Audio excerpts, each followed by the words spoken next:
लेकिन राष्ट्रमेव जयते की शुरुआत आज एक ऐसी खबर से जो हिंद के शौर्य को बढ़ाने वाली है। ये रिपोर्ट है देश के उस वीर जांबाज की जिन्होंने पहले आर्मी की वर्दी पहनकर भारत के दुश्मनों की हालत खराब की और अब पैरालाइज हो चुके जवानों और आम लोगों को ऐसी ट्रेनिंग दे रहे हैं जिसे देखकर कोई भी जोश से लबरेज हो जाए। भारतीय सेना भी इनके शौर्य को सलाम कर रही है। क्या है मेजर विवेक जैकब का नया mission soul of steel challenge, देखिए इसी पर हमारी ये स्पेशल रिपोर्ट।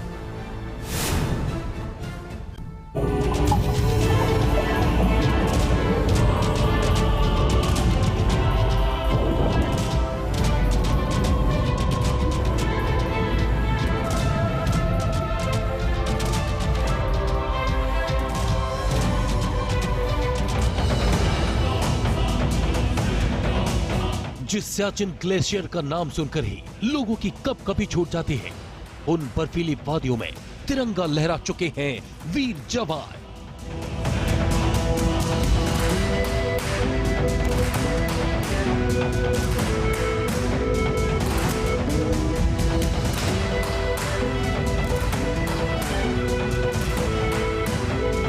कहते हैं ना कि हौसला हो तो हर ऊंचाई को पार किया जा सकता है, और ये जवान उस पर पूरी तरह से खरे साबित होते हैं।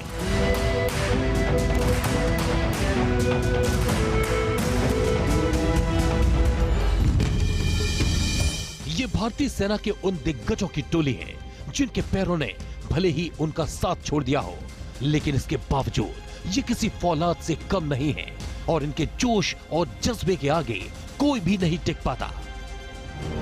कहते हैं ना कि जब कुछ चीज़ छूट जाती है या हो जाते हो तो उस चीज़ की वैल्यू पता लगती है।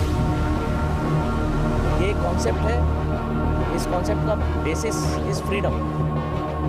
Freedom not only for people with disabilities, for everyone. शौर्य और साहस का अद्भुत नजारा, हर मिशन को कामयाब बनाने का जुनून, ये कहानी है देश के उन वीर जवानों की जो जंग के दौरान अपने हाथ या पैर खो चुके हैं, लेकिन उसके बावजूद आज भी ये देश का नाम रोशन कर रहे हैं। वो बोलते ना बोला इन हाथों ने हथियार चलाना छोटे, लेकिन बोले नहीं। ये जवान एक पैर से स्काई डाइविंग करते नजर आते हैं, एक पैर से स्कूबा डाइविंग करने में भी इन्हें महारत हासिल है। चाहे दुर्गम से दुर्गम ऊंचे ऊंचे पहाड़ों पर चढ़ाई करने की बात हो या फिर किसी भी परिस्थिति में रहने की, इनका कोई जवाब नहीं। हम बात कर रहे हैं सोल ऑफ स्टील चैलेंज की, जिसकी शुरुआत हाल ही में रक्षा मंत्री राजनाथ सिंह ने की, और इस पूरे कॉन्सेप्ट को यूरोप में लंबी दूरी के ट्रायथलॉन चुनौती की तरह ही तैयार किया गया है, जो किसी इंसान के धैर्य और धीरज का टेस्ट लेता है, जिसके तहत अब ये टीम अपने नए मिशन के जरिए देश का नाम रोशन करने में जुट गई है। साथियों, आप सभी हमारे राष्ट्र के एसेट्स हैं। मातृभूमि की सेवा में आप लोगों के त्याग और बलिदान की कोई कीमत नहीं चुकाई जा सकती है। आप लोगों को यह देश जो पेंशन, मेडिकल सुविधाएं, ऐसी तरह की जो भी सुविधाएं देता है, वह आप सभी के प्रति सम्मान प्रकट करने का एक छोटा सा वह माध्यम है।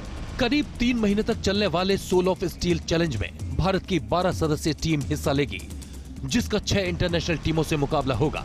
इसका आयोजन क्लॉक ग्लोबल द्वारा किया जा रहा है और इस एडवेंचर चैलेंज को भारतीय सेना का समर्थन हासिल है। जिस क्लॉक ग्लोबल टीम को सोल ऑफ स्टील चैलेंज का जिम्मा दिया गया है, वो पिछले कई सालों से इस तरह के मुश्किल मिशन में जुटे हैं। मकसद है उन जवानों और नागरिकों को स्काई डाइविंग से लेकर स्कूबा डाइविंग तक के उस एडवेंचर का अनुभव कराना जो सामान्य हालात में संभव नहीं है।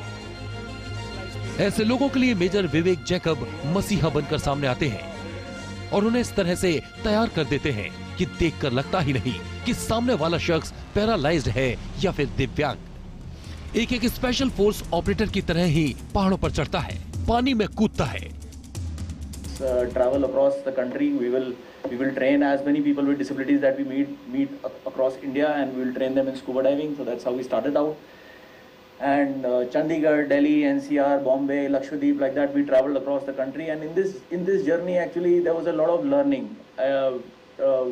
We started out with just. आपको बता दें कि टीम क्लॉक का गठन जनवरी 2019 में रिटायर्ड पैरा स्पेशल फोर्स के अधिकारी मेजर विवेक जैकब ने किया था, और इसका मकसद देश दुनिया के दिव्यांगजनों को एक नए मुकाम तक पहुंचाना है, उनके आत्मविश्वास को बढ़ाना है, साहसी लोगों और विकलांग लोगों को जीवन कौशल सिखाना है। मेजर विवेक जैकब की टीम न सिर्फ पानी के अंदर पैरा फोर्स के रिटायर्ड जवानों को स्पेशल ट्रेनिंग देती है, बल्कि दुर्गम पहाड़ियों पर चढ़ने की इन्हें खास तैयारी भी कराई जाती है।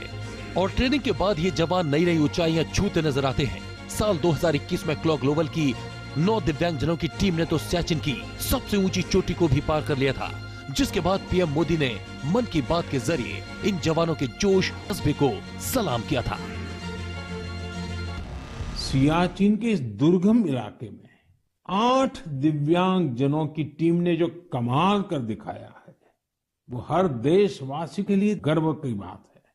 इस टीम ने सियाचिन ग्लेशियर की 15,000 फीट से भी ज्यादा की ऊंचाई पर स्थित कुमार पोस्ट पर अपना परचम लहराकर वर्ल्ड रिकॉर्ड बना दिया है। शरीर की चुनौतियों के बावजूद भी हमारे इन दिव्यांगों ने जो कारनामा कर दिखाया है, वो पूरे देश के लिए प्रेरणा है। सियाचिन के बाद इस टीम का अगला लक्ष्य हिमालय की सबसे ऊंची चोटी पर तिरंगा लहराना है, और उससे पहले सोल ऑफ स्टील चैलेंज के जरिए पूरी दुनिया में भारत का डंका बजेगा।